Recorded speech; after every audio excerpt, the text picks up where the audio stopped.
Que Deus abençoe todos. Hoje é domingo. Lelo ezali eyenga. Os dias passados falamos sobre como posso juntar a obra de Deus. Mikolo mileki tose koyoka lolenge liloba nzambe epesi biso mutuna yango lolenge nini nasengeli kosunga mosala nzambe. E o último sujeito foi vencer as provas. Pe oya suka torobaki ndenge kani osengeli kolonga mimekano. Aqui vou iniciar um novo tema. Awa na lingi kobanda mutualité yasika.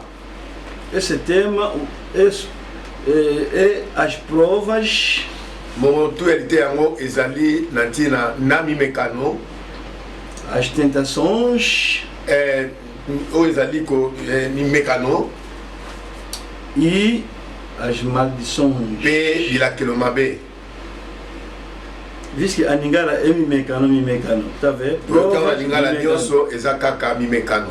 Tentações, mimekano. Depois queremos estudar isso, as provas, as tentações e as maldições. Yangonde eloko tolingi koyekola sikawa koyeba nini yango ezali mimekano pe bilakelo mabe. Se você não conseguir entender esses três termos, soki yo okoki kososolate marobo misato, vai começar sempre a resmungar: ah, Deus me amaldiçoou, Deus não me gosta. Afinal, está a subir provas para o teu bem. O kobandata monyoso ko ima nzambe pesinga mokongo nasali nini nzambe nzoka obosani ete mimekano nyoso wana yelio pona bolamu na yo. Hoje vamos falar sobre provas, tentações e maldições. Yangone tokolobantina na komekama mikakatano pe oezali bilakelo mabe. Terça-feira vamos continuar. Mokolo na mibale tokokoba na yango.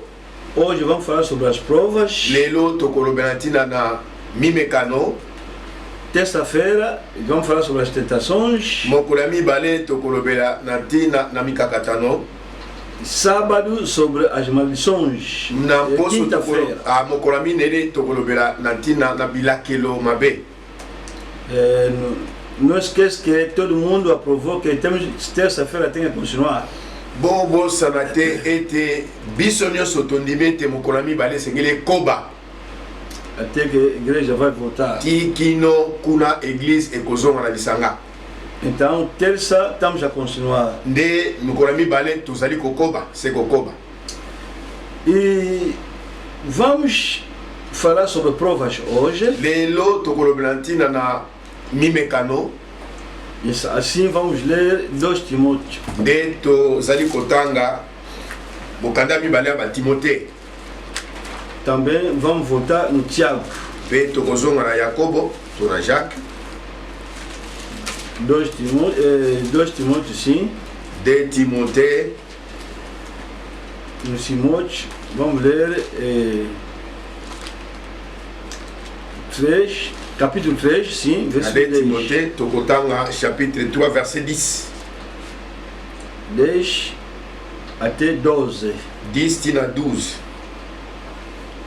Tu, porém, tens seguido de perto o meu ensino, procedimento, propósito, fé, longanimidade, amor, perseverança, as minhas perseguições e os meus sofrimentos, quais me aconteceram em Antioquia, Icônio e Listra, que variadas perseguições tenho suportado. De todas, entretanto, me livrou o Senhor. Ora, todos quanto querem viver piedosamente em Cristo Jesus serão perseguidos. Yonde osili kobila Mateyo nangai mpe etambweli nangai pe mukano nangai mpe kondima nangai mpe motema nangai pete pe bolingo nangai pe mpiko nangai pe minyololo na ngai pe boloji na ngai pe yango ebimeli ngai na Antiokia na Ikonia pe na Lusutula pe minyoko mizwi ngai kasi nkolo abikisi ngai kati na yango yonso e bango yonso bajali ko na mposa na ejaleli na kosambela kati na Kristo Yesu bakonyoko lama. Et c'est apôtre Paul qui t'a fallu. Oyo ezali ntoma Paulo nde azali koloba. Todos que vont seguir Christ seront perseguidos. Baye nyonso oyo bakolanda Kristo na bosembo bakonyokwama. Todos. Bango banso. Não esquece, todos. Obosana yango te bango nyonso. Tiago. Jacobo. Capítulo 1, onde que estivemos sempre. Na mukapo liboso epai to zalaka ntango nyonso.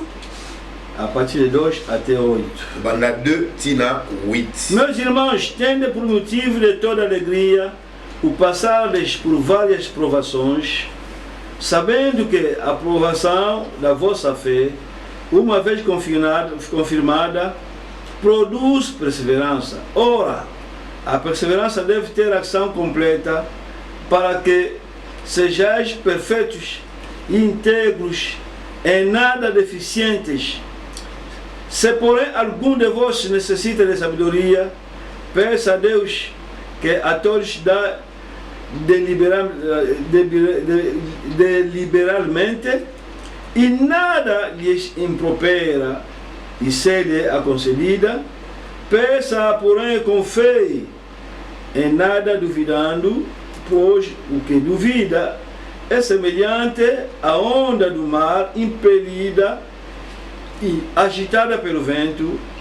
Não suponha esse homem que alcançará do Senhor alguma coisa. Homem de ânimo dobre, inconstante em todos os seus caminhos. Bandeko nangai bokanisa ete ezali bobele esengo wana ekukweya bino kati na komekama na mitindo boyebi ete komekama na kondima na bino ekoyeisa mpiko tika mpe ete mpiko ekokisa mosala na yango nie ete bozala basembwi pe babongi kojanga eloko te soko moko na bino ajangi mayele alomba Nzambe oyo akopesaka na bato yonso na kopesa malamu oyo mpe akopamelaka te bongo akozwa yango kasi alomba na kondima abeta tembe tempo yete ye oyo akobetaka ntembe ajali lokola mbonge na mai kopusama na mopepempe kotambola epai na epai moto na motindo yango abanja te ete akozwa eloko epai na nkolo ye mobali na mitema mibale na kolemba na bitambweli na ye yonso. Amém.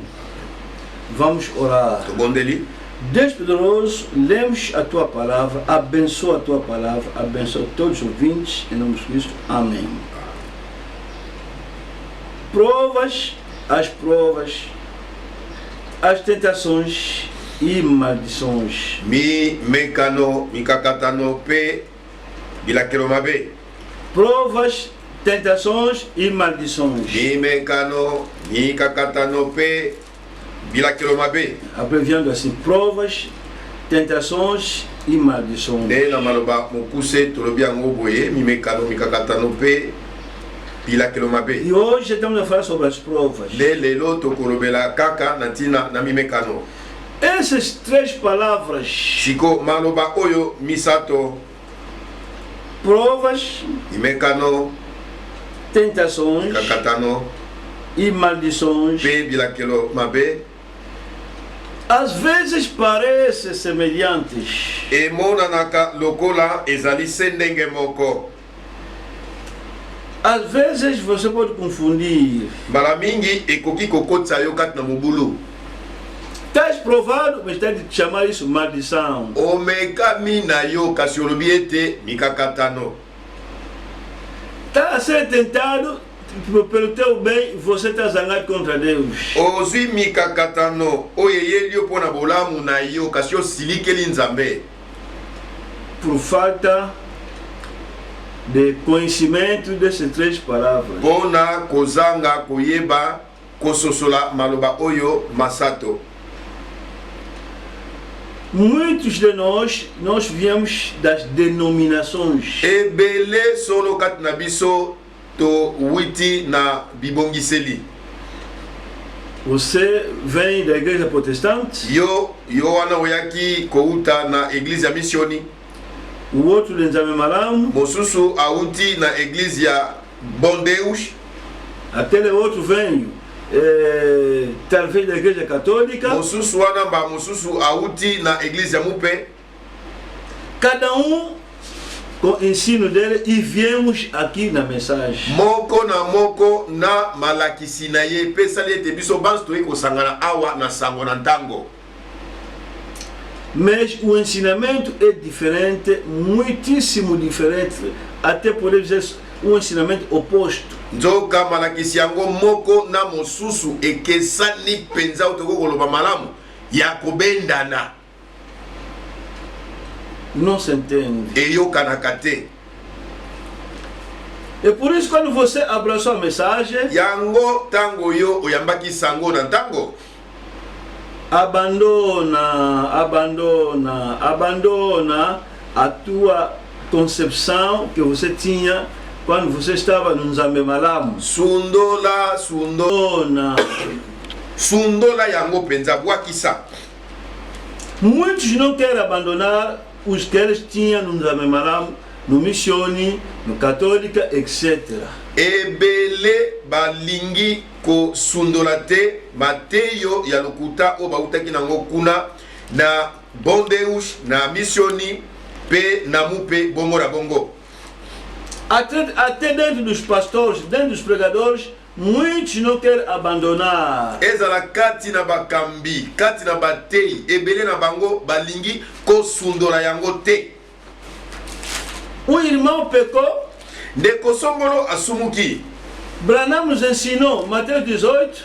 Branham alakisi biso Matthieu 18. Queremos aplicar Mateus 18. O outro legalista não quer. Não, eu quero não, irmão, tem que expulsar. Mas expulsar você tem com base naquele de qual versículo? Tolingi na biso ko apliquer Matthieu 18 pona ndeko akwei. Kasi okomona na mopanzi ndeko mso atelemi oyo azali ndeko alingi ka mibe kwa lingi ngoluta koloba ti.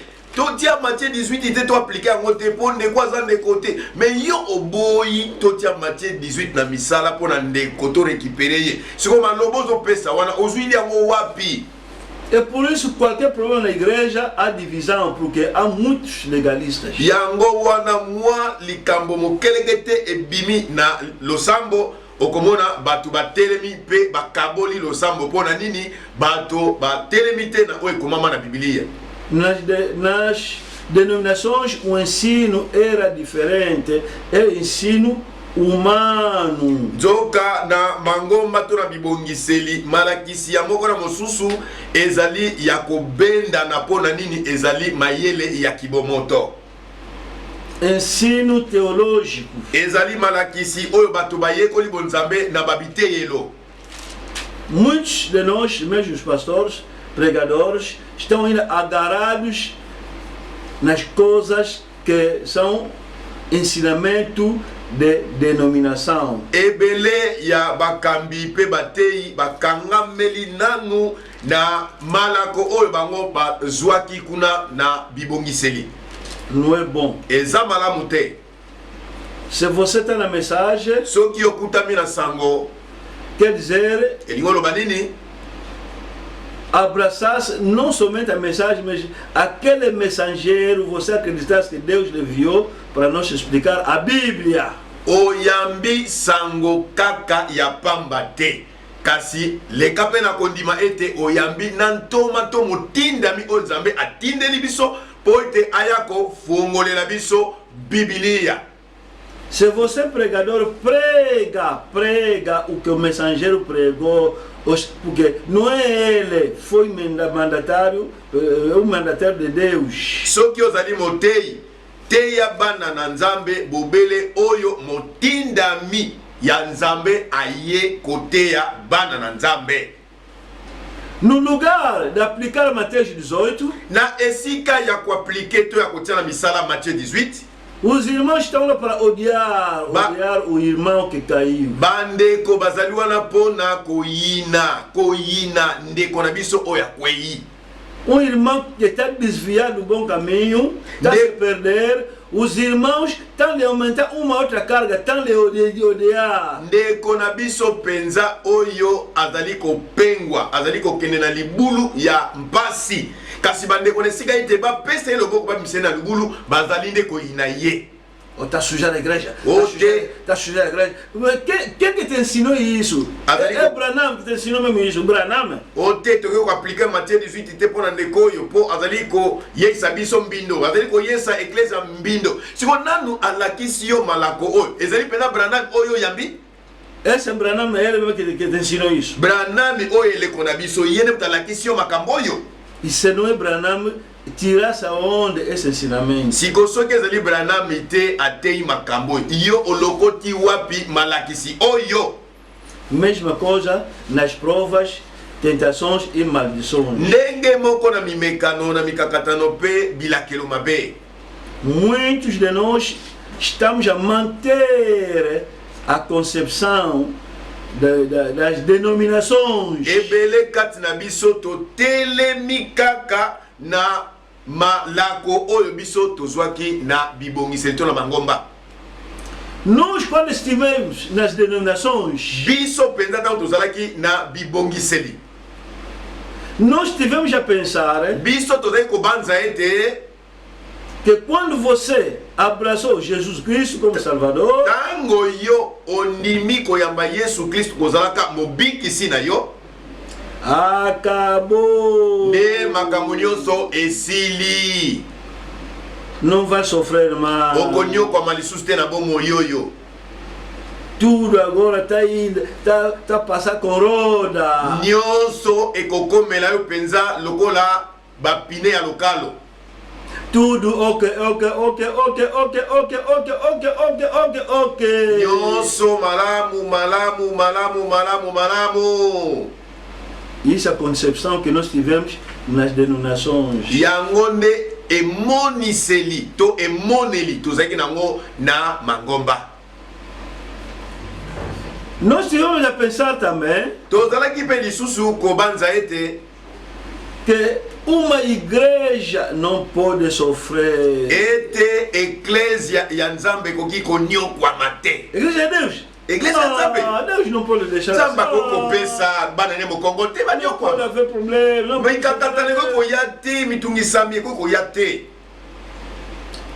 Tivemos a pensar também. Tozalaki pe lisusu kobanza ete quando você vai na igreja, tango yo okei na eclésia, todos os irmãos que você vai encontrar lá são bondosos, são bondosos, quer dizer, aí mesmo não há falha, tudo está ok. Bandeko nyonso okuta na eclésia, bango banso basi mibali bandeko boboto ya boboto, kuna bikweli ekoko mona na te nyonso malamu pensa. Não pode haver falha dentro da igreja, todas as irmãs são boas, santa, os pastores santos, os pregadores, tudo ok. Pamela ekoki kokuta mateka na eclésia, bandeko basi bandeko mibali bakambi batei bango nyonso malamu peto. Tivemos a pensar também, tozalaki pe lisusu kobanza ete quando você abraça a mensagem, tango yo yambi sango, aí é lugar de paz, sem problema. Nde kati na sango ezali bisika ya kimia epai wapi ndungu ekoki ko bima kutu te. Onde que se prega a verdade? Oh, deixa ali, oh, paz. Epai bateka liloba solo ya Nzambe tika na yo kuna kimia ya solo. Até o diabo não tenta mexer aí. Yo koloba kutu zabola komeka ko simba kuna te. Nós tivemos a pensar também, tozalaki pe lisusu kobanza ete Um cristão com o Espírito Santo. Mo Cristo songolo oya batisami na molimo mo santo. O diabo não pode lhe tentar, lhe mexer. Está cheio. Zabolo akoki komeka yete. Pona nini atondisa mameke na molimo mo santo. Não pode pecar. Akoki kosumuka te. Na boca dele não pode sair. Está cheio. Na monoko na ye maloba yankele. Eko kobima te pona nini azako tondisa na molimo mo santo. Quando te pega aqui, pá, você vai cair. Aquela força do Espírito Santo. Sokwa simbi yo kaka okutamina masumu okukweya kuna pona nini atondisa na nguya molimo mo santo. São coisas que tivemos a pensar yango makambo tozali kobanza banza nas denominações. na mangomba. Quando você abraça a mensagem, Sikatambo ya misango kuna penza tika igreja da paz. ezali eklezia ya kimia. Okay. Nyonso malamu malamu. Okay. Malamu malamu. Sã doutrina. Moboko é santo. Sã doutrina, intocável. O diabo não pode mexer, não pode mexer. Moboko é santo ezali moboko é simba makakutu te epai na zabolo. Mas quando nós viemos na mensagem, Sikatango biso toye na sango. encontramos um ensinamento contrário. Nde tokuti malakisi oekesani na malaki touteki na mangomba. Muito contrário. Oyo pende keseni mingi kokesko ya makasi penda. Muitíssimo contrário. Eza penda ekesana makasi. Aprendemos na mensagem outra coisa. Na sango toyekoli makambo mosusu. O Filho de Deus aqui na terra deve passar nas provas. Mwana na nzambe awa na mabele oyo lotomo alinga te asengeli kolekela na mimekano. As coisas mudaram. Makambo ebongwani sika. Os filhos de Deus devem, não é que podem, mas devem passar nas provas. É obrigatório. Mwana na nzambe asengeli ote eza kosengela te alinga te lotomo asengeli kolekela na mimekano. Ensinamento da mensagem. Yango nde malakisi ya sango toyambi. A igreja tem que passar nas provas. Eklesia ya nzambe lotomo esengeli elekela na mimekano. E às vezes grandes problemas. Bala mosusu kutu mikakatano ya makasi penza. E Branham diz até escândalo. Pe Branham alobi na esika ya kobetisa batu mabaku. Ensinamento mudou. Malakisi to yamina sango ebongwani. Na igreja de Deus, Eklesia ya nzambe escândalo, batu babetela mo mabaku problemas. mikakatano. Assim. Boni boy. E Deus agora Eza siko nzambe que ne. nos revelou através do seu profeta. Eza siko nzambe afongoleli biso makambo oyo na nzela ya mosakoli na ye. Nós viemos aprender mais na mensagem outra coisa. Biso toye lisusu koyamba na sango yo eloko mosusu. Há 3 tipos de crentes na igreja. Na ekle na bandimi oyo lokolo na kati lokolo libanda. 3. Baza misato. Que estão pregando a verdade. Bazoteya liloba solo. Estão pregando mesmo uma boa coisa. Bazoteya penze loko malamu. Mas lá no banco, essa verdade está separada em 3 grupos. Kasi kuna na eteyelo. Nde mateyo ezali kokabola ba lolenge oyo misato ya bandimi. Grande problema isso. Ekomi siko likambo monene kati na biso. Esse Branham, mas qual coisa que está falando? Branham nini lisusu amemeli biso awa. Esse Branham também. Na biso pe lisusu. 3 tipos de crentes. Onde tem as palavras grandes? 3. Como assim? Mais na esika oyo bazoteya liloba ya solo ya nzambe. Boni kan ebimisa ba ngulupa misato ya lolenga bandimi. E o que é mais escandaloso não é só dentro do crente, mesmo dentro dos servos há 3. Kasi eloko penza o eleki kobetisa batu mabaku. Ekutami kaka te kati na ba lolenge misato ya bandimi. Kasi yango ekutami tina kati ya batei. Bazape lolenge misato ya bandimi. Cuidado então. Ebaka boye. Puxamos outro ensinamento. Branham me disse, há 2 sementes aqui mesmo na igreja, dentro da igreja de Deus, lá vocês estão aí, alguns são do diabo. Totamboli na malakisi. Branham eko te ya biso lisusu eloko ya sika kolobaka ete na eklesia ya Nzambe na bomoi ezalaka na bankona mibale. Kona moko ezali ya Nzambe, kona mususu ezali ya Satana. Não é só, olha escândalo agora, não é só nos filhos de Deus, mesmo nos servos, alguns são filhos do diabo, que é filho do Caim, mesmo de Caim, mas pregador. E yoka sikoyo place pena batu ba beta kapena mabaku toko beta libaku sikoyo. Ezali kaka na kati ya bana na Nzambe te. Kasi bana oya Satana, tope nkona ya Satana, emema betina batei na kati ya eklesia ya Nzambe. Como assim? Boni boye. É terrível. Eza somo. Branham falou mais. Branham balobi lisusu likambo ya sika. Même se você é cheio do Espírito Santo, cuidado com uma mulher. Atako yo penda molimo mosanto esopanaka. Branham apesi otolu alubi kebala mwasi. Uma pessoa que está cheia do Espírito Santo vai ter mais medo. Bongo moto penda tonisa mi meke na molimo mosanto ezo sopana. Akima lisusu basi. Cuidado. Kebaka. Isso quer dizer que mesmo a pessoa combatendo o Espírito Santo pode cair. Oyo ezali pona kotalisa bino boyeba ete.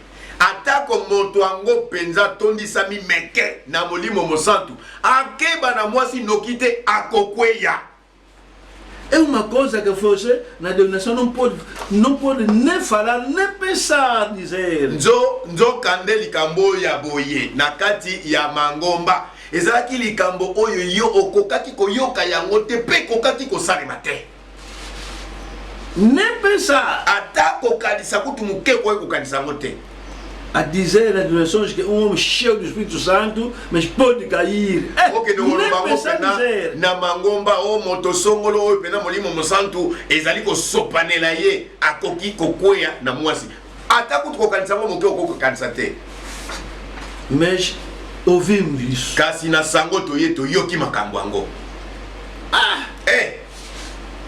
Branham foi mais, disse, Israel quando foi no Canaã, Branham alobi lisusu. Chegou no Canaã. Tango Israel ekomaki na mabele ya Kanana.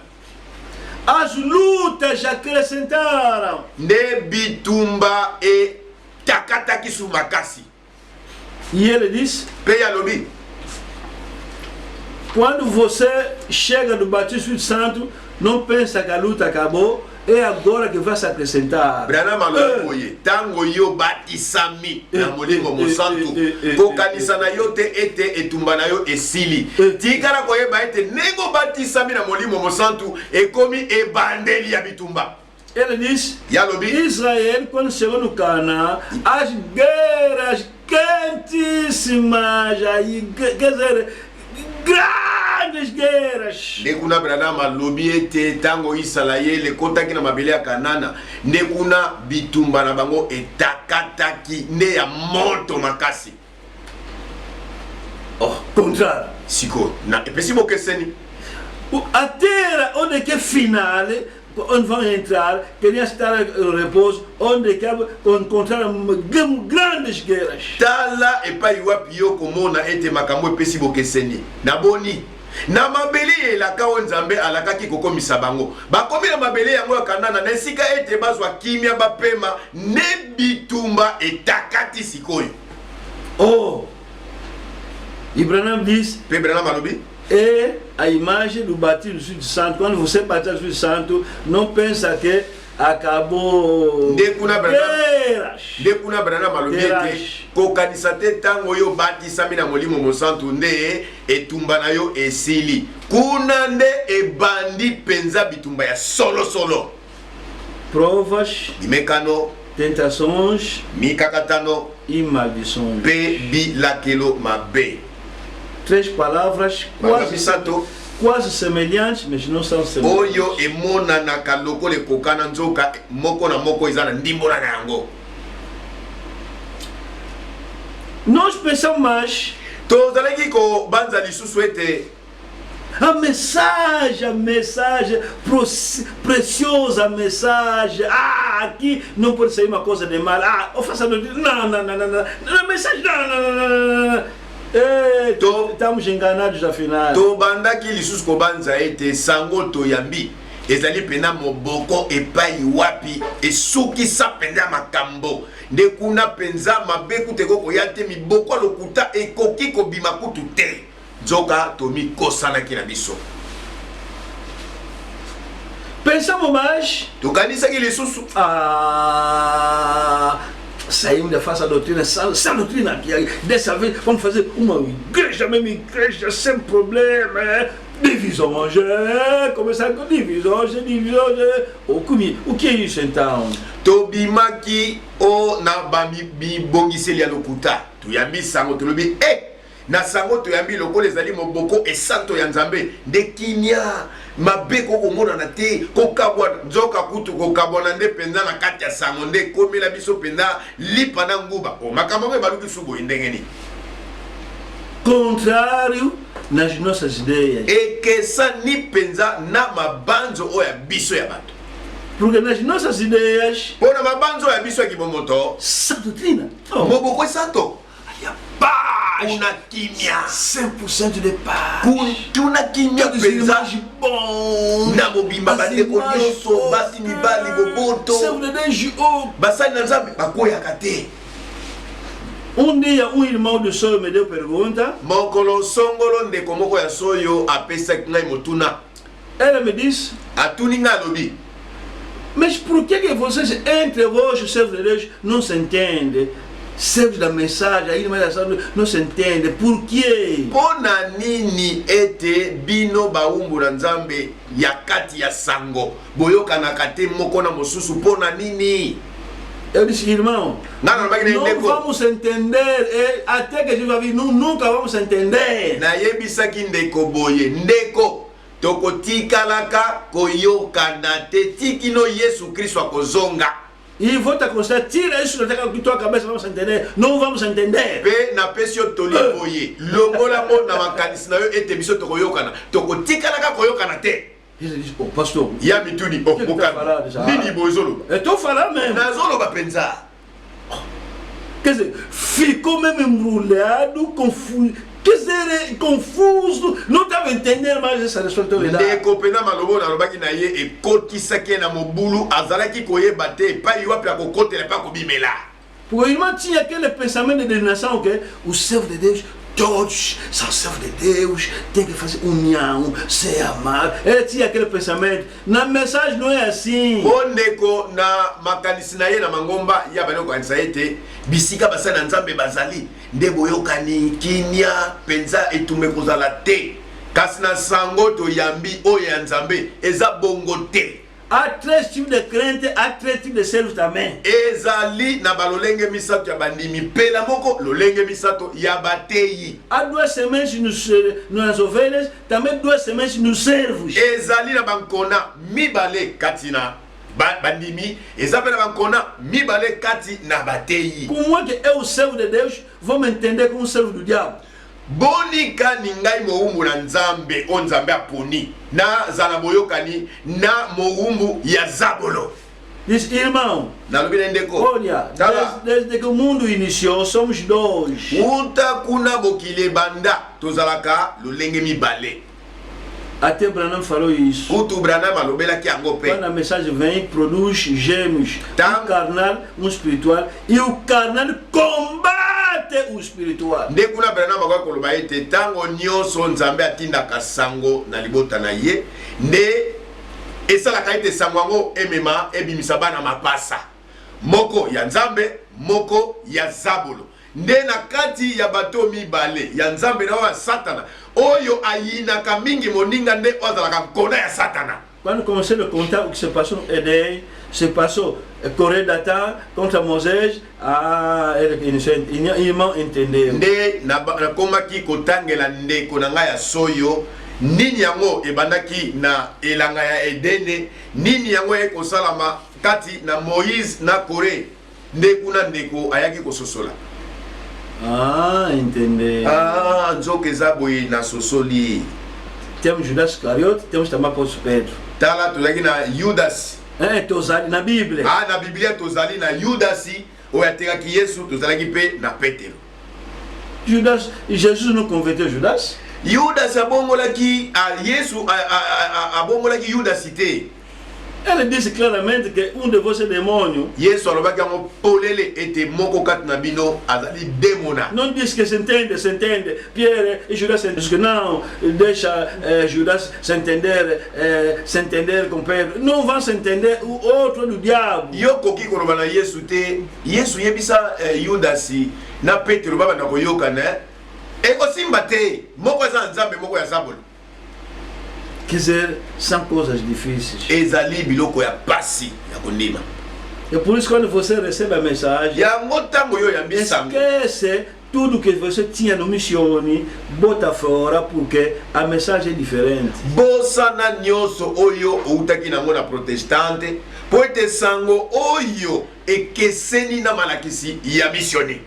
Raison pourquoi le much forge yango ntina esalaka ete ebele bakimaka much recours ebele bazongaka nsima pour tinha aquele pensamento de missione na cabeça po ayaki na makanisi na ye ya protestante na motu porque no pensamento dele de missione po na makanisi na bango kuna ya missioni ya protestante não pode haver facilement dentro da igreja ndeko moko ya bongo lokolo na kati lokolo libanda ko kozala te na kati na missioni po eza eklesia você aí na missione você yo na makanisi ya boy ozana na missioni na protestante há duas sementes eza na bankona mibale até que Jesus virá kikino kuna Yesu akozonga.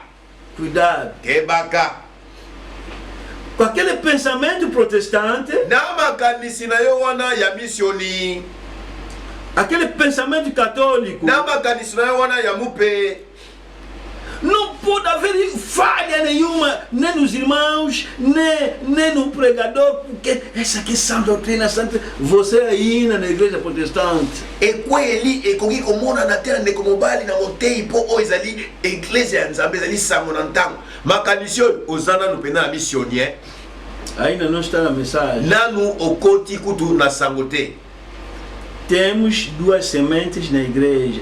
Essa igreja mesmo você anda a entrar. Nessas igrejas todas, Cabinda, Soyo, Mwanda, Boma, não existe todas as igrejas, existe porque o diabo ele próprio les envia. Toza na bankona mibale, moko ya Nzambe, moko ya Satana. Eza na lingomba na wepa yoke na koyoka sango. Eza na bankona mibale. Na ba masanga nyoso ya biso to ya bisango na tango. Kabinda, Mwanda, Soyo, Boma, Luanda. Eza la ka bankona mibale. Siko kona wana oyo ya mabe. Eza la ka Satana yemo kom tatili kaka bango. Bokende.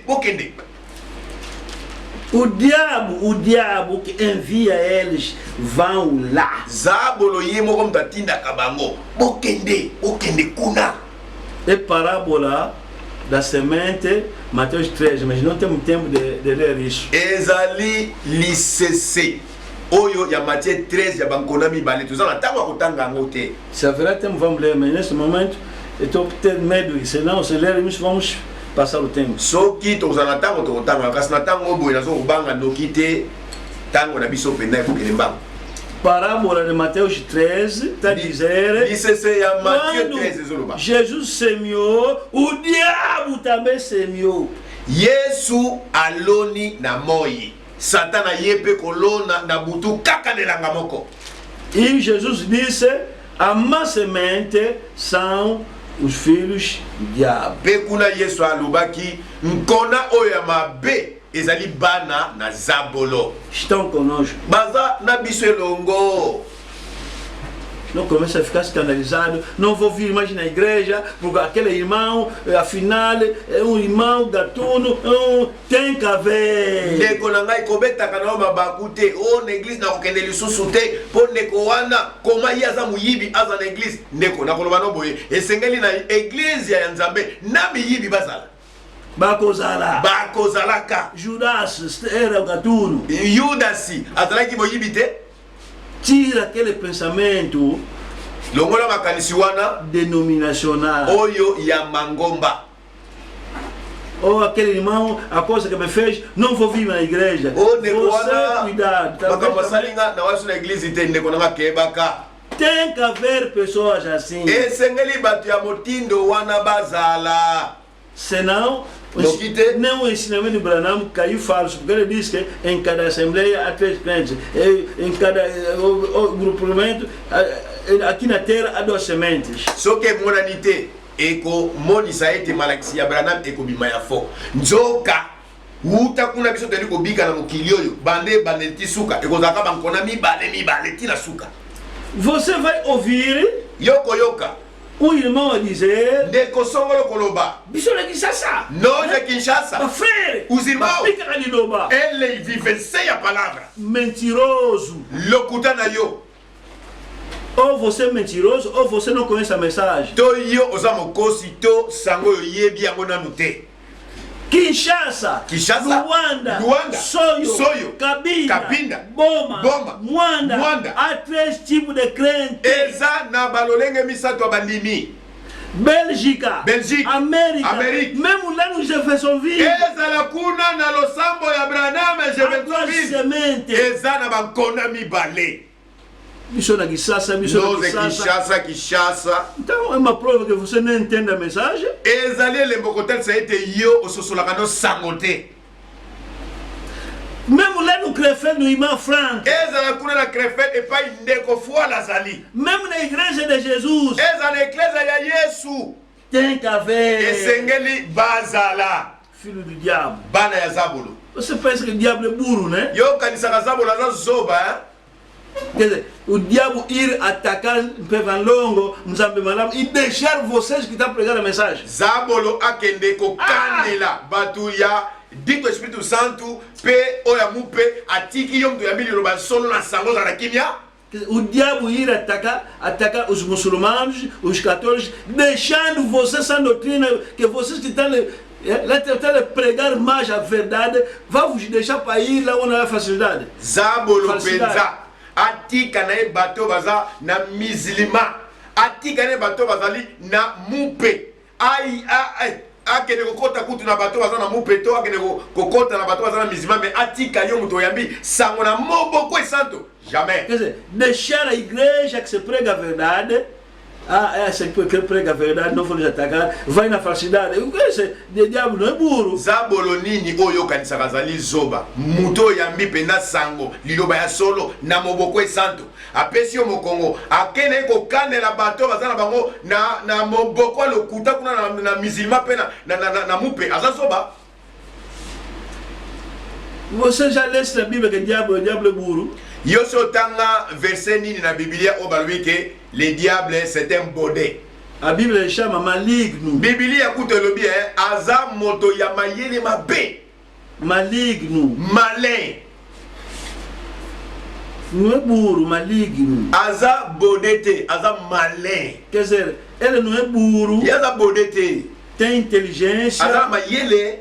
Mas cuidado. Kasi kebaka. O maligno significa malin elobi pode te enganar sem você saber. Malin elobi mutako zimbisa yo na pete omiyebi te. Pode te enganar e você não está sabendo que ele está te enganando. Akoki ko zimbisa yo pengwi pe omiyebi te. Isso chama maligno. Yango ne babengaka malin. Inteligente. Muto pena azali kolo mayele. Tá te enganar. Você nem pensar que tá te enganar. Oko kwanza makutu teke ba pengwisi yo. Agora, sikoyo estamos a falar sobre as provas. Tozolo brantina na mimekano. As provas existem, irmão e irmã. Mikakatano ezali ndeko mobali ndeko mwasi. As provas existem. Mikakatano ezali. O Filho de Deus tem que passar provas. Mwana na Nzambe lotombo asengeli kolekela na mimekano. Mas prova não significa que você é mau, você é filho do diabo, não. Mimekano tango yeliyo e lobite ke yo zalaka mutu mabe ozali mwana na zabolo te bongo te. Provas é tipo no natural, é exame. Mimekano ezali lokola na mokili oyo mwana atangaka esengeli azela mimekano examen asala yango. Aprendes. Oyekoli. Para ver que você assimilou bom o ensinamento, a lição, então tem que haver uma prova, exame. Siko po emona na ete mateyo omolakisi na yo ya eteyo ya kelasi ya pesi yo na batango nyonso wana obombi yango pe ososoli yango esengeli apesa yo momekano. É através das provas que o professor, o diretor vão saber que esse aluno assimilou bem a lição, entendeu. Nekuna motei pe mokonzi ya etelo bakososola ete mwana oyo asosoli mateyo to malakisi bapesi ye. As provas. Yango nde mimekano. No espiritual é a mesma coisa. Na molimo pe ndenge semoko. O nosso tema é provas, tentações e maldições, mas hoje vamos falar sobre as provas só. Moto elite na biso ezali bimekano, mikakatano pe bilakelo mabe nde lelo tolobelaka na tina mimekano. As provas. Mimekano. Prova é o exame. Mimekano yango nde etalisaka mayele ya moto soka sosoli likambo balakisi ye. Para ele Deus saber, essa pessoa entendeu. Nde kuna Nzambe akososola ete mwana oyo asosoli ngai. Cresceu na fé. Akoli na kondima. Merece subir o grau. Ebongi na ye amata bapete. Você não vai ver aquele grau. Yo komona bapete yango te. Lá no céu, na lola kuna a consideração subiu. Nde bapete na ye mati. Porque nós teremos coroas. Se você não sabe. Coroas. Mitole. Aqui na terra, quando você passa a tentação, lá subiu. O mati bapisa na likamboyo. O que é estranho, Job não falou mal. Yobo na mimekano nyonso fongola ki monoko te pona kolakela Nzambe mabe. Você que não estava é no Job capítulo 1. Yo ozalaki te kutami na Yobo na mokapo ya liboso. Em casa pode ler. Na ndako kokotanga yango. Satana foi a Deus. Akendaki epai na Nzambe. Ele disse: eu vou tocar Job. Alobi na Nzambe ngai na lingi na simba Yobo. Porque você está lhe louvar. Po yotango nyonso olobelaka kaka bolamu na ye azabi aza moto malamu. Afinal você não sabe que é por causa que você lhe protege. É por isso. Zoka Nzambe oyebaka te olobelake kaka malamu aza moto malamu po yo ne mtobatelaka ye. Eu se tocar os bens dele, vai ver como vai te abençoar. Naso kaka na yibi biloko ne nyonso bomengo ne nyonso atikeli maboko pamba okomona ka ndenge akufunda yo. Vai ver só. Omona kaka. Vai ver como vai te falar mal, vai blasfemiar, vai ver só. Okomona ndenge akolobelo mabe akotuka na kombo na yo. Ah bom? Oh, ya solo. Yobo. Duvido, hein? Oya ngai na tutele tembe. Você permite só. Yo pesanga kaka miniti. Quando permitiu? Tango Nzambe pesanga miniti. Toda a riqueza que ele tinha. Bomengo nyonso yo bazalaki nango. Uns roubados. Baike ekei. Incêndio. Moto epela. Vento ameaçou os filhos morreram. Ipepe kweisela bana nendako bakufa bango nyonso. Mas aqui kasi awa versículo 20, verset 20, Job 1, 20. Job 1, 20. Então Jó se levantou, rasgou o seu manto, rapou a cabeça e lançou-se em terra e adorou. Yobo atelemaki pe apasolaki elamba na ye pe akokolaki moto na ye akweyaki na mabele pe asanjolaki. E que é isso? Nini yango oyo? Prova. Mimekano. 21. 21. No saí do ventre da minha mãe, no voltarei, o Senhor o deu, o Senhor tomou. Bendito seja o nome do Senhor. Alobaki ete nabimaki bolumbu na libumu na mama na ngai nakozonga pe bolumbu wana. Yawe apesaki, Yawe asili kolongola kombo na ye esanjolama. Em tudo isso não pecou, Na kati na oyo yonso Yobo asalaki lisumu te. nem atribuiu a Deus falta alguma. Pe afundi nzambe na ntina na mabe te. Não falou? Alobaki Ah, te. esse Deus também, eu não. Nzambe ope makambo asalaka botolinga biloko nyonso te. Alobaki yango te. Eu que ando de dar sacrifício, de onde está isso, de onde der isso. Oh, Vamos lá, pensa que deixar vai assim como é. Kama napesa ye bambeka ya ndenge na sala ke boye ame akomisi nga boye pona nini. Tá te deixar para subir o grau. Azotika mimekano eyela yo po amatisa yo na bapete na likolo. Viste, né? Oyoki ya? Você não está entendendo nada. Yo nyonso solaka mabe mimekano. Vou ler ainda Branham. Na otanga nanu Branham.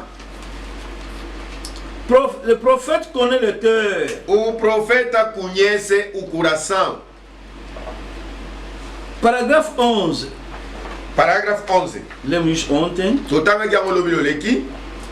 Vou ler lá no meio. Nazotanga na kati wana. Les épreuves sont plus précieuses que l'or et l'argent, comme il est écrit. As provas são mais preciosas do que ouro e prata, conforme está escrito. Viste, né? Oyokiti. As provas para nós é ouro. Mimekano pona biso eza penza wolo koleka kutu. Uma criança fez prova, Mwana songolo atangi sikoyo alikina mimekano. se fez bem, Soki asali mimekano le malamu lokwa mwa mayele. ele fica contente. Asepela koyo wapi. Mama, Mama, ika. Deixa só aquele. Mama, mimekano nga nasali na kobimbola. É o dia que a prova vai sair. Pe na mikolo penza bakopesa resultat ya mimekano yango. Foi ver. Aketala boye. É que aprovei. Mama, nini? Na bimboli. Por quê? Pona nini? Ele sabe que está passar de grau. Ayebi yango malamu ndenge azwi penza examen azomata kelasi. As provas é assim no espiritual. Na molimo pe mimekano ezalaka bongo. Depois a Bíblia está dizendo Yango a Biblia ezoloba. no Tiago, Na Yakobo. fica contente quando aprovas. Fica contente. Sepelaka na yo tango mimekano eyeli yo. Sepelaka. Fica contente. Sepelaka na yo. Você não vai ver isso Yo komona yango te na miso boye. lá no céu. Kuna na lola yo zelela yo. Lá. Kuna na lola. Lá. Kuna, Aqui kuna. você não vai saber nada. Awa yo omona yango te. Olha, Tala. vou ler aquele versículo que lemos naquele dia. Na tanga eteno totanga mokolo esikoleka. Era no Mateus 6, Ezaki na Matthieu 6. 19 e 20. Matthieu 6, 19, 20. Vamos ler aquele que lemos naquele dia. Tozozongela kotango totanga mokolo wana. Vou vos mostrar uma coisa. Na kotalisa mine lo mokuna. Já lemos, vamos repetir isso. Se totanga kiango me tozongela kotanga lisusu. Mateus 6, 19 e 20. Matthieu 6, 19, 20. Não acumuleis para vós outros tesouros sobre a terra, Bomi bombela biloko na motuya na sete.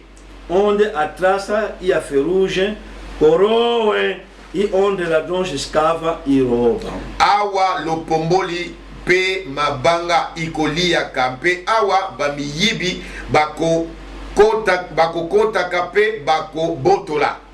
Escuta, irmã, segue bem, volta. Landa malamu ndeko na kontali solo komoko. Você anda a dizer que eu ando a dizer não ando ver nada. Escuta, só sei que a pessoa. Yo lobaka na pesa mo na zomi me na zulango milekite. Yo kaka. Tu dar oferta, não estou ver nada. Não pensa macabo me na os mone lo côté. Yo kaka. Mas ajuntai para vós outros tesouros no céu. Na verset 20. Erobi a traça nem ferrugem corrói, e onde ladrões não escava nem rouba. Na verset 20 babiboy. Bomi bombe la biloko na motuya kuna na likolo, wana lopomboli pe mabanga ikolia kate pe wana bamiyibi bako kota kate pe bako boto la kate. Porque onde está o teu tesouro, aí está também o teu coração. 21. Jambi na esika ezali biloko na yo na motuya motema na yo ekozala wana lokola. Agora vou te dar pergunta a você. Siko na lo peso motuna yo ndeko mobali. Anda sempre a murmurar. Yo oyimaka tango nyonso. Não ver nada. Na pesa kamoko na zoma kamona zoma milekite. Olha, vou te dar uma pergunta. Na peso motuna mo sikoyo. Jesus disse: não acumula tesouro aqui na terra, mas acumula no céu. Yesu alobaki komi bombela bomengo na yo na se awate kasi bomba yango to bombela yango kuna na lola. Bom, a minha pergunta é essa. Você no céu já tem quanto? Yo na lola sikoyo budget na yo oza na mbongo boni. Viste? Omoni? Não sabe. Réponse exate. Não sabe. Oyebite. Só anda dar aqui na terra dízimo. O pesa ka ana sei dime offrande. Jesus disse, aqui na terra não acumula nada. Lá. Yesu alobi awa na mabele ko bomba na omiso na yo te bombela ngo kuna na lola. Banco BFA 10 millions de kwanza. Ok na BFA 10 millions de kwanza. 50 millions. 50 millions. Banco Bay. Na Bay. $20,000 no Standard Bank. $20,000 na Standard Bank. Agora no céu tem quanto? Se on a lola ndeko, conte na yo eza ya boni. Não sabe. Oyebite. Aqui na terra sabe, mas lá em cima sabe o que você tem. Awa na se oyebi saldo ya mbongo na yo. Mais se on a lola saldo na yo mbongo eza combien? Jesus não falou à toa. Yesu alobaki na lo yengete ti. Ele não fala à toa. Yesu alobaka na lo yengete. Ele está dizendo, não acumula aqui na terra, acumula no céu. Quer dizer que aí no céu andamos a acumular. Yesu soka alobaki komi bombe la misono na sete kasi luka bombe la misono na lola. Po ayebi yango malamu na lola tango tozo bomba ndeku na zo bombe la biso yango zo comme belé. Agora você tem quanto? Sikoyo saldo no ya lola eza combien? Sabe? Não sabe. Oyebite. Sim, entende razão, não pode saber. Olongi na yo oyeba ngote. Quando você está nas provas, tango kutami na mimekano, você ganhou. Yo ozwi mileki. Deus não virá com diploma aqui na terra para te dar. Não. Yesu akokitawa na sete na diplôme na yo apesa yo. Nada. É no céu. Na lola, ne place mileki no existe. Ganhaste as provas. Olongi na mimekano. Mas o benefício está no céu. Joka mileki na yo na lola. Você próprio não sabe até qual é o benefício. Yo mokokolo misolo yango oyebi kutu mileki na yo te na lola soki eza boni. Você próprio que sofreu as provas, sofreste. O teu ponto, qual é o ponto você tem no céu? Nem sabe. Yo oyo nyokwa mi yo moko na mimekano na yo awa na se. Sikokuna na lola, na mimekano yo longi awa na se. Ozwi combien na lola? Oyebite. As provas são importantes, irmão. Mimekano eza motuya mingi bandeko. Tem que saber isso. Esengelo to moko luka koyeba yango. Irmã, tem que orar muito. Ndeko mwasi luka obondelaka mingi. Você anda murmura. Há muitos que murmura. Bino boyimaka provas. Mingi bayimaka tango bazwi mimekano. Não é bom. Eza malamu te. Não é bom. Eza malamu te. Porque Deus está a aumentar ponto no céu, você aqui embaixo está a murmurar. Mais ebandi boni nzambe na lola azo bongiselo ba point oyo ya elonga na mimekano. Joka yom to lekisi mimekano awa na se lokolo yebite okomi ko yima. As provas são para o nosso bem. Mimekano eyaka pona bolamu na biso. Haverá. Ekozala. E por isso haverá. Yango wana mimekano kozanga te. Naquele dia lemos Apocalipse, não vamos ler mais porque já lemos. Não, quando o tanto de Apocalipse to kozonga soko tanga te por se to tanga que a Bíblia estava a dizer. Bíblia tem koloba. em cada era, na eleko na ele atacou a saúde, akani santé na ye haverá prova de saúde. nde tikala koyeba ete mimekano ya santé na yo mpe koya okobela. Deus vai ver se irá no quimbandeiro ou vai fazer como. Ntango okobela nde kuna place nzambe akozelela so okende mpa nganga kisi to okosala nini. Vai amaldiçoar Deus ou como? Okolakela nzambe mabe to okosala nini. Jó 2. Yobo chapitre 2.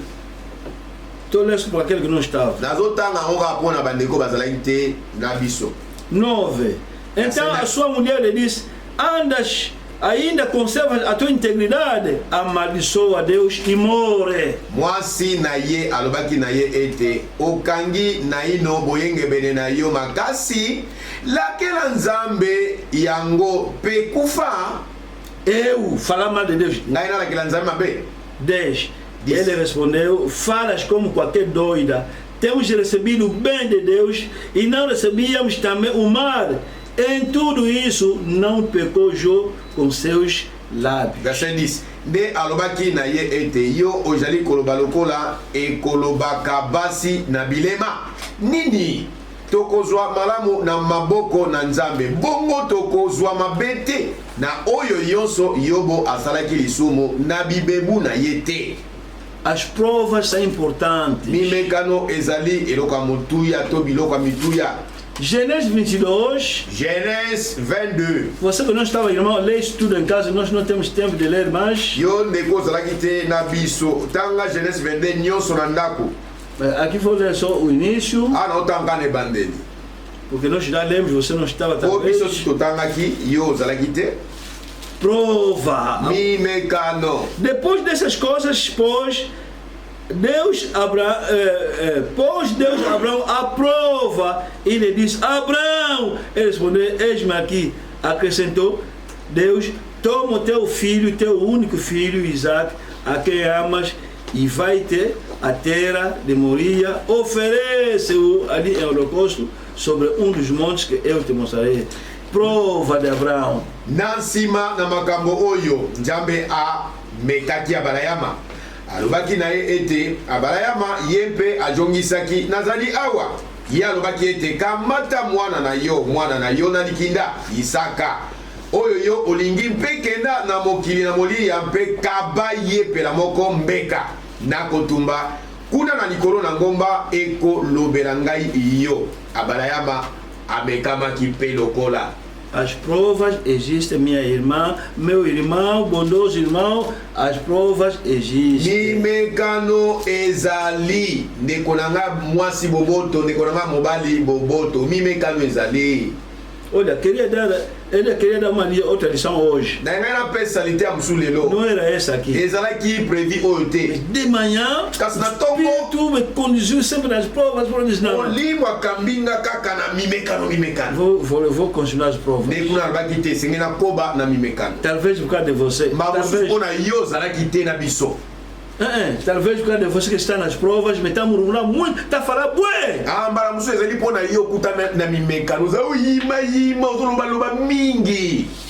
Eu ando dar Senhor, é porque aguenta as provas.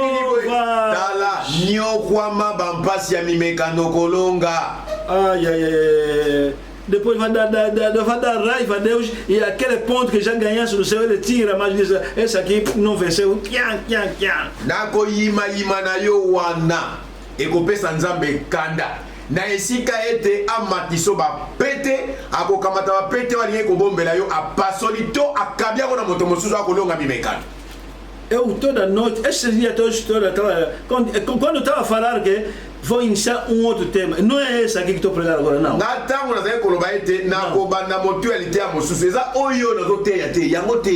O tema que queria iniciar hoje é a angústia no tempo do fim. Angoisse na tango ya suka. Para falar como o mundo está em meio de tudo, de coronavírus, de terremoto. E isso que está na minha cabeça toda semana, mas de manhã quando saí, o Espírito me voltou. nas provas, a prova diz que é você, irmão, talvez é você. Ngai na ninguém provera na tira na ngwas oyo atango asuka a partir ya ba COVID-19 ndenge ba calamité ezomona na mokili. Mais tango nyonso na méditer molimo ezongisanga kaka na mimekano wana bamuso ezali mpona yo ndeko. Você que está seguindo agora, talvez yo ozolandanga siko tamuso eza nango yo tafala bwe ololobebele lokola chaku nzambe tikika. Ah, Deus me abandonou, me deixou mesmo. Ai, ai, ai. Deutéronome 8. Deutéronome 8, versículo 2 e 3. verset 2, 3. Recorda-te, de todo o caminho pelo qual o Senhor teu Deus te guiou no deserto estes 40 anos para te humilhar, para te provar, para saber o que estava no teu coração, se guardarias ou não os seus mandamentos. Okokanisa nzela yonso oyo Yawe Nzambe na yo akambi yo mbula tuku minei oyo na lisobe ete akitisa lolendo na yo pe ameka yo mpona koyeba makambo na motema na yo soko ozali na mokano na kotosa malako na ye soko te. Ele te humilhou, te deixou ter fome e te sustentou com maná que tu não conhecias, nem teus pais o conheciam, para te dar a entender, não só de pão viverá o homem, mas de tudo que procede da boca do Senhor viverá o homem. Akitisaki lolendo na yo mpe atikaki yo koyoka njala mpe aleisaki yo na mana oyo eyebaki yo te mpe eyebaki batata na yo te na ntina ete ayebisa yo ete moto akotikala na bomoi bobele mpona lipa te kasi ete moto akotikala na bomoi mpona makambo yonso makobimaka na monoko na Yawe. Olha, tala o caminho do Egito nzela ya Egipto para Israel, mpona Israele havia um caminho fácil. ezalaki penza na nzela ya mokuse fácil ya mokuse ya pete penza na makolo kaka pampa chegaste okomi na yo. Jacob. Yakobo Como que ele veio no Egito? ayaki na Egipto ndenge Jacob. Yakobo Quando José era adjunto do rei, o pai dele veio lá, os irmãos vieram, voltaram. Como é que ele estava? Estava saindo de Israel. tango Yosefo azalaki deuxième personnalité ya Pharaon kuna na Egipto bandeko na ye mibali tango bazalaki kwenda vutuka ati tata na bango mpe akende sikoyo batambolaki ndenge nini. Como é que não fizeram 40 anos? Ndenge nini basalaki 40 ans te. Está vendo isso? Omoni yango Quando José quiseram le matar, le levaram até no Egito, lá tornou grande homem, fome entrou, os filhos de Jacó vieram lá buscar comida, voltaram, vieram mais, o pai também veio, vieram como? Não fizeram 40 anos? tala tango Yosefo batekaki ye na bowumbu nde kokenda kelenge na Egipto kuna nde akomaki mokonzi nzala epelaki penza na mboka kuna. Yakobo azalaki na bana bandeko mosusu ya Yosefu kasi bandeko na ye kozanga bango koyeba bayaki na Egypte koluka bilei mpe bakokaki yango basalaki batour mpena koya kozwa biloko kokenda yango ti tata na bango mpe ayaki na mboka Egypte mpo oyeba mwana na ye ndenge azalaki siko batambolaki 40 ans te mpo na nini. Nós, em 2015, biso na 2015 estivemos no Israel, tozalaki na Israel fomos até na fronteira do Egito com o autocarro. tokendaki mpenza ti na mindelo to na frontière Egypte na lokalo. Nos falaram, essa aqui é Egito. bayebisaki biso bomoni mabelo yango Aqueles Egypte militares, bomoni basoda wana cuidado, eles não desmoçam dedo. bokeba bolekisa bango misapi te São militares do Egito. bazali basoda ya Egypte E curvamos. mpe tozongaki na biso Quer dizer que é perto. etalisi mpona koloba ete ezalaka nango pembeni. Fomos do autocarro. Tokendelaki na O lokalo mesmo dia voltamos. na mokolo se moko tozongi na biso. E como é que Israel vai fazer 40 anos? siko ebandi ndenge nini esika mokuse Israel basali yango 40 ans. Deus lhes levou outro caminho. Nzambe amemaki bango na nzela mosusu. Se eles descobrirem esse caminho, soki bango bamiyebelaka nzela wana qualquer problema vão começar a voltar. Não. nde likambo nyonso ekoya bazongela wana te. Qualquer problema, na longa para a igreja, naquela na tonne. likambo nyonso ekoya ate pra já sair embora da igreja, vou embora nos trovões te. Eles mostram outro caminho. Nzambe alakisi bango nzela mosusu, Abriu o mar, afongoli mai na monana, passaram, akatisi, fechou, akangi yango lisusu. para eles que pensar que para ir no Egito tem que ir no caminho do mar. Epa, é difícil, para nunca mais voltar. O na nini na nzela ya mai moto moko te na kati na bango akanisa soki ayoki nzala to mikakatano azonga nde na pete na Egypte, mais na kati ya mai na somo wana moto akondima te kozonga. Depois aqui está a dizer: yango awa ezoloba recordar-te age de todo o caminho pelo qual o Senhor teu Deus te guiou no deserto esses 40 anos para te humilhar, para te provar. okokanisa nzela nyonso oyo yawe nzambe na yo akambi yo mbula tukumi na ye oyo na lizobe ete akitisa lolendo na yo mpe ameka yo. Quer dizer, nem era coisa de 40, nem de 2 anos. ezali nzela kutu te ya komema bambula tukumi na ye to bambula mibale. Fizeram há 2 anos aqui na fronteira para e ficaram lá 38 anos. Nem 2 anos, não. nde basalaki bambula mibale ntina frontiere batelemaki mpona nsima kozelela le 38 ans oyo etikalaki mpo batambola. Nem 2 anos, ezala 2 ans, nem mês. ezala 1 mois te. Eles lhes provou. nzambe amekaki bango. As provas é para calcar filho de Deus. mimekano ezala mpona bolamu ya bana na nzambe. Cuidado, irmão, com pensamento denominacional. Na makanisino ya mangomba. Qualquer sofrimento. Mwa pasika muke. Oh, nzambe tenga maldição. Não é maldição, é prova. Ya maldição. Te zana mo bilakino mabete za mimekano. Ah, c'est pécat ça, aí tá bom. Ah, soki ndo sumuki. Ah, wana ne bilakino mabe kolanda yo. Daniel também foi provado. Daniel pe lokola amekamaki. Abednego foi provado. Abednego amekamaki. Fora provado. Bango nyonso totangi bamekamaki. No Daniel 3, ver a história deles. Tozotanga na Daniel 3 oyo kanisolo a Daniel. Prova não é só para ti. Mimekano ezaka mpona yo te. Não é só para ti, irmão. mimekano ezaka mpona yo ndeko mobali te, mpona yo mpe ndeko mwasi te. É para qualquer filho de Deus. Eza mpona mwana nyonso ya nzambe. Prova. Mimekano. Mesmo se você tem o Espírito Santo. Ezala yo ozala molimo mosantu kolekela lotombo na mimekano. Ainda mais você. Kutu koleka boni yo. Ainda mais você com o teu Espírito Santo terás grandes provas. ekoleka kutu nde mpenza ya somo mpona yo oyo zwi molimo mosantu ya yo mpenza ya ebele mpenza. Você já viste aluno da escola primária fazer uma prova difícil, mais aquele de escola média? Yo so mona mwana école primaire bapesi ye examen ya mwana université to ya CO. O examen de primaire é mais difícil que esse de escola média. Si o mona wapi élève école primaire bapesi ye examen o eleki makasi koleka bana secondaire. Já viste que a prova da que sai escola média é difícil que essa que sai na universidade. Si o mona wapi mwana ya CO agosala examen o eleki bana université na pasi. Não. Nanu te. Mais você crescido, mais grande prova. Na tango yo komeli mingi koleka na kondima oyo pa nzamba kotindelo mimekano ya kokomela na yo. Oh, teu Espírito Santo. Oza molimo santo. Ainda é você que vai ter grande prova. Utu yonde o memango pena kifunda. O teu Espírito Santo, é? Po molimo no santo wana.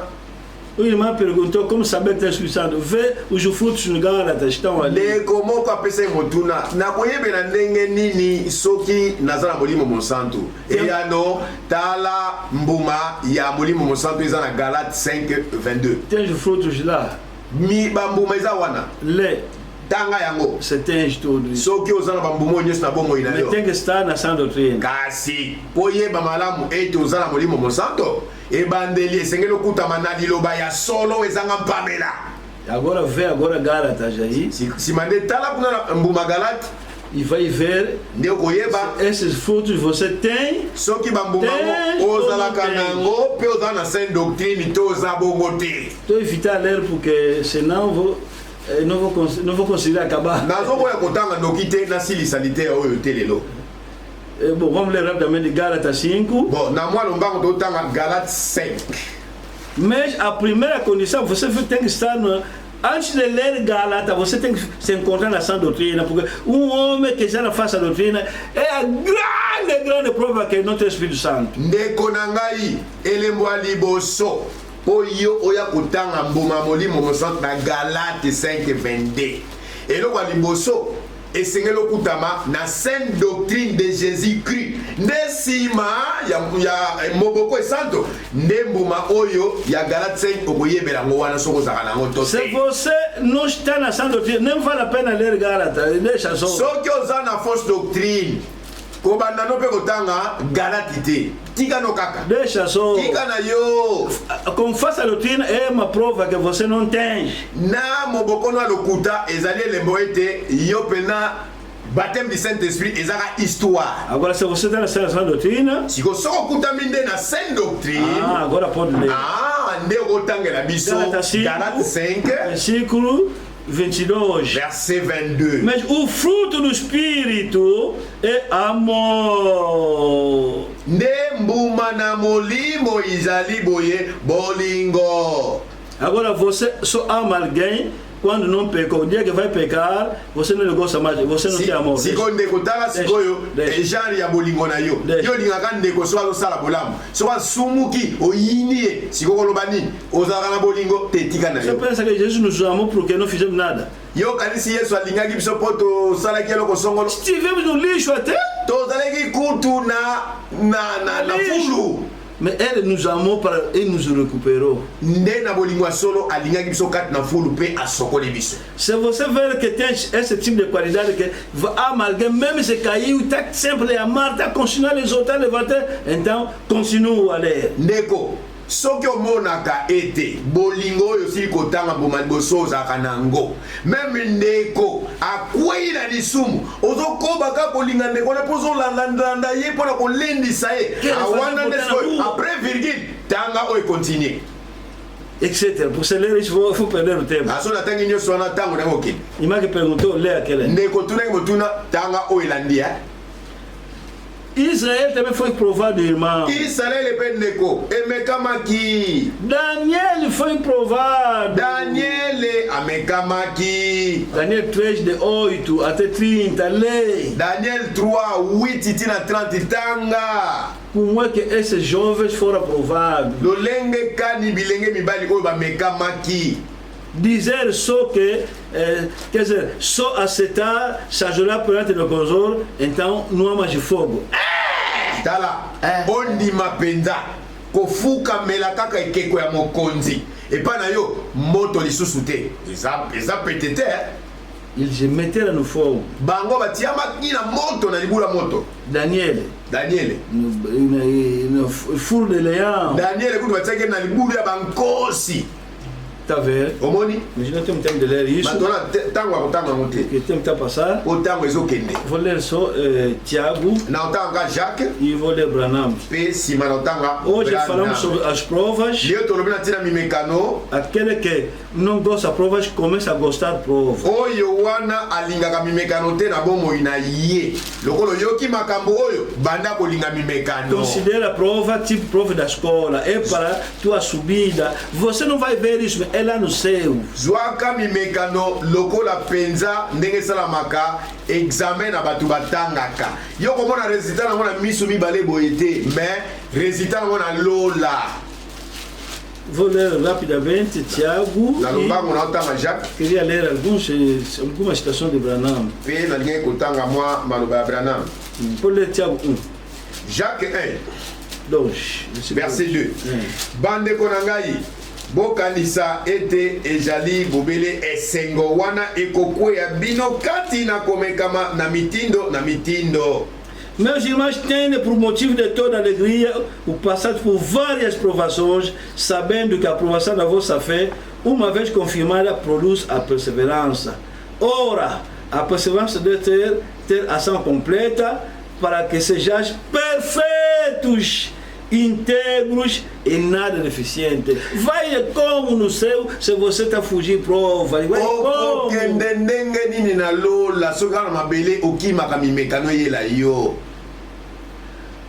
Vamos ler rapidamente.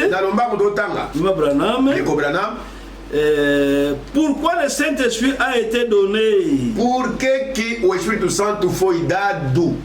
Paragraphe 48. Parágrafo 48. Maintenant, regardez bien ce que Dieu a fait. Agora observa bem o que Deus fez. Quand son fils est né, quando o seu filho nasceu, il a laissé aller pendant 30 ans pour le tester, pour le prouver. Deixou ele ir durante 30 anos para o testar, para o provar. Ensuite, depois, il lui a donné 3 ans de dures épreuves. E deu 3 anos de duras provas. Et puis à la fin des dures épreuves, e ao fim das duras provas, quand il a vu son fils s'occuper des affaires du père, quando viu o seu filho se dedicar dos negócios do pai, la montagne de la transfiguration, na montanha de transfiguração, évangélique, o evangelho de Lucas, Pierre, Jacques et Jean, 3 témoins, tomou consigo João, Pedro e o Tiago, 3 testemunhas. Il est monté au sommet de la montagne. Subiu ali no pináculo do monte. Là, Dieu a accompli les lois de l'adoption. E ali Deus cumpriu com a lei da adoção. Ils ont levé les yeux.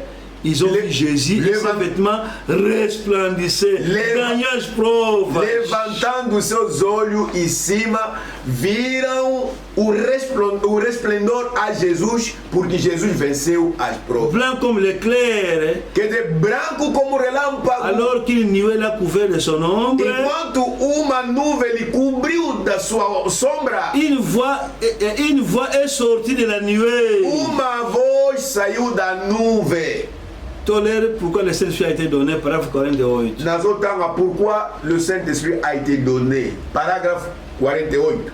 Une voix sortie de la nuée et elle disait, uma voz saiu da nuvem e dizia, celui-ci est mon fils bien-aimé. Este aqui é o meu filho bem amado. Écoutez-le. Ouviu. Vice, né? Okay. Maintenant, je vais m'asseoir, je n'aurai plus rien à dire. Agora eu vou me sentar porque não vou ter nada a dizer.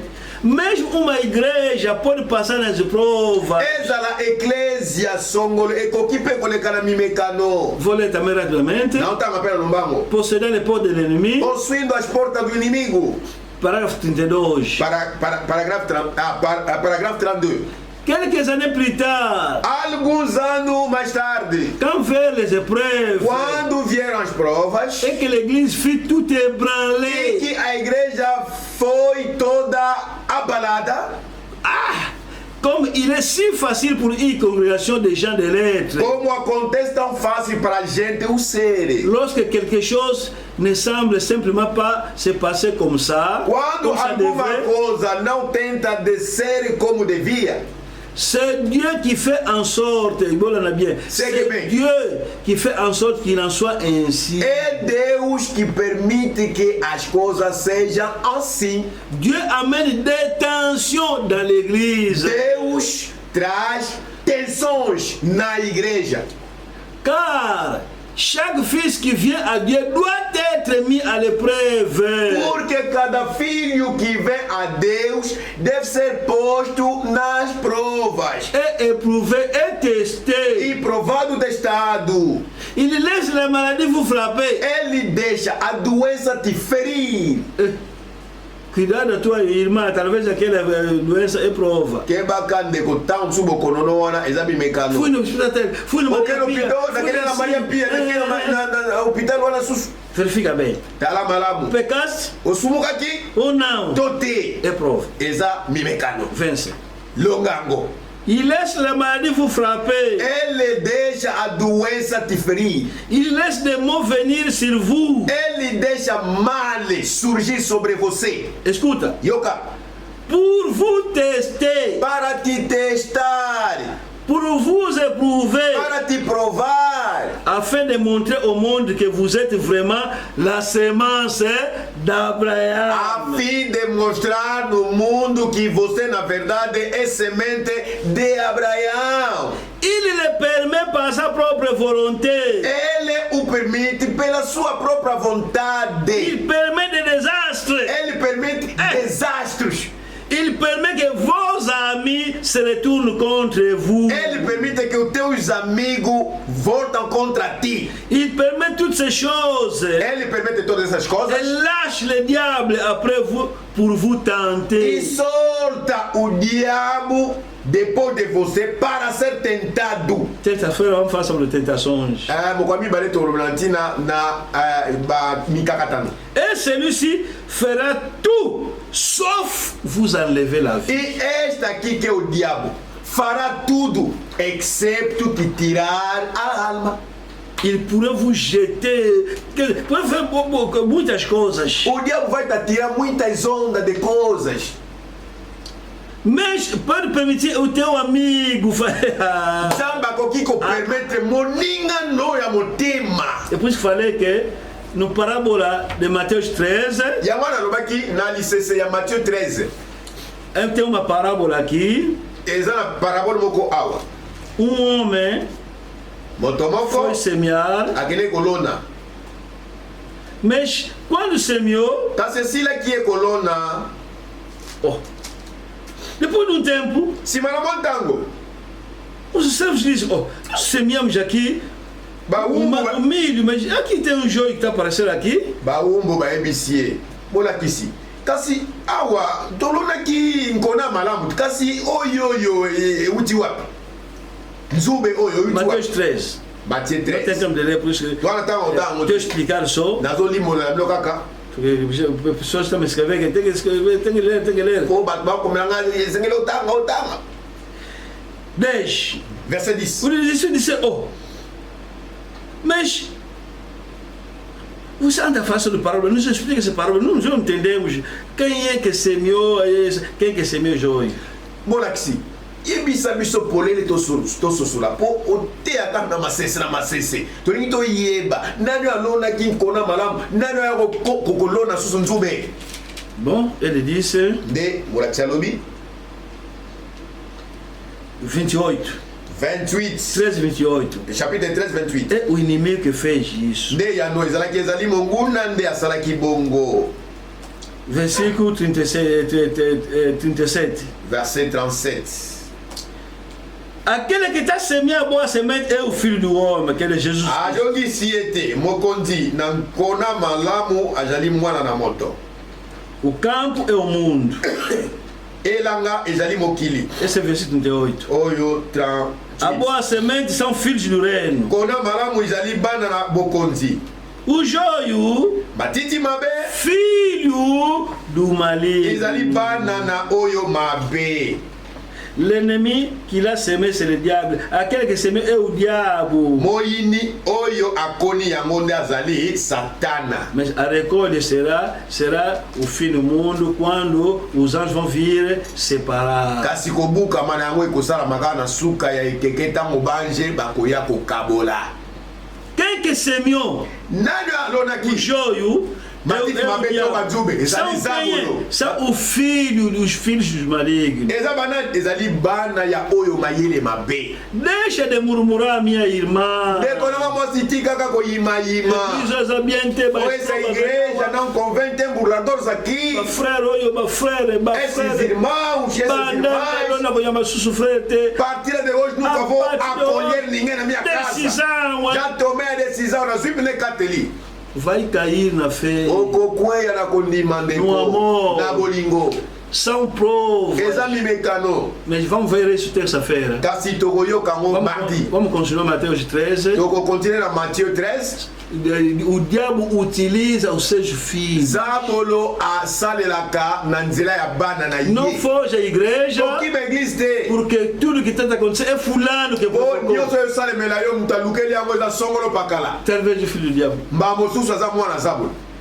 Quem sabe? Nana yebi. Cuidado, cuidado, cuidado. Kebaka. Não se deixa cair. Komiti kate okweya liboso mimekano. Vence as provas. Longa mimekano yango. Continua a receber os irmãos como anda a receber. Oba koyambaka bandeko na ndako na ndengo mesana koyambela bango. Aquele ali que recebesse, depois te roubou coisa, fugiu, talvez é filho do diabo. Oyo wana oyambaki na motema malamu sima yibiyo. Mamuso azali mwana na zabolo.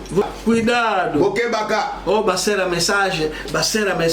Você que escolheu esse mal. Oh, afirmada mensagem.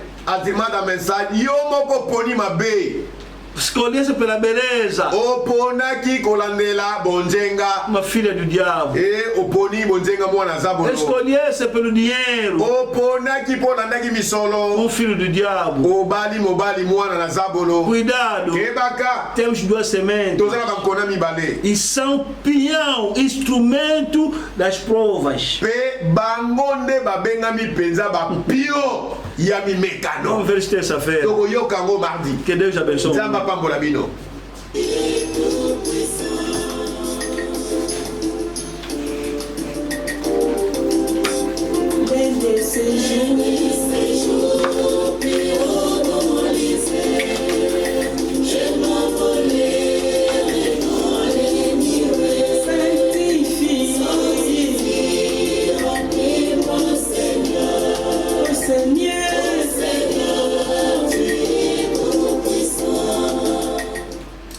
Nossa programação acabou.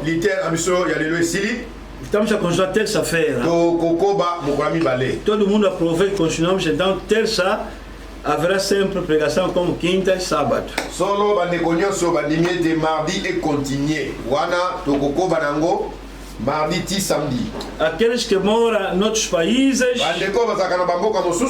hoje congregamos 11 horas porque é domingo. Lelo to yangani 11 pois ali dimanche.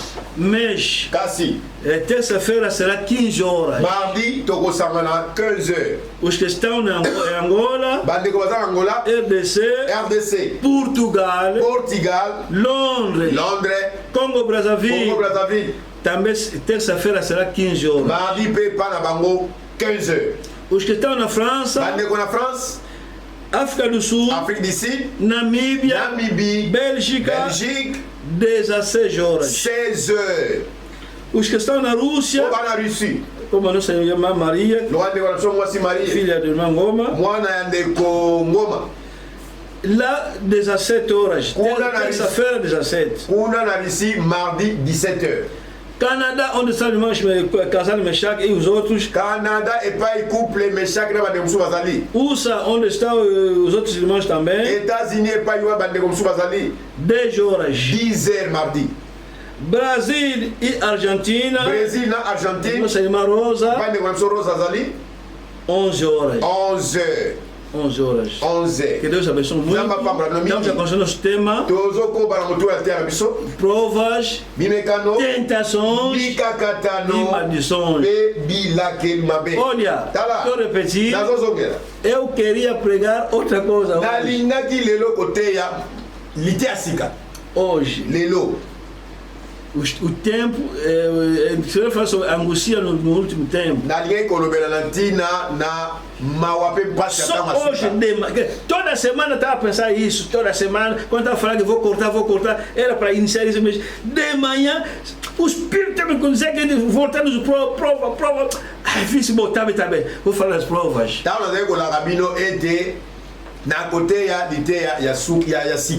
Mas lelo na tongo. Kaka mulimo do kambanga bi zongela ka koteya mimekano. Então, se alguém tiver tá vendo uma situação difícil. Só que essa nekomo kwa to bi katangwa pasi. Je já falasse muito. Se o lobi mingi. Pede perdão a Deus. Senga bolim se pa na Nzambe. Depois ora. Si mabondela e toma coragem. Pe zua nzunzu. Deus abençoe. Nzamba pambola nomi. Cada vai orar.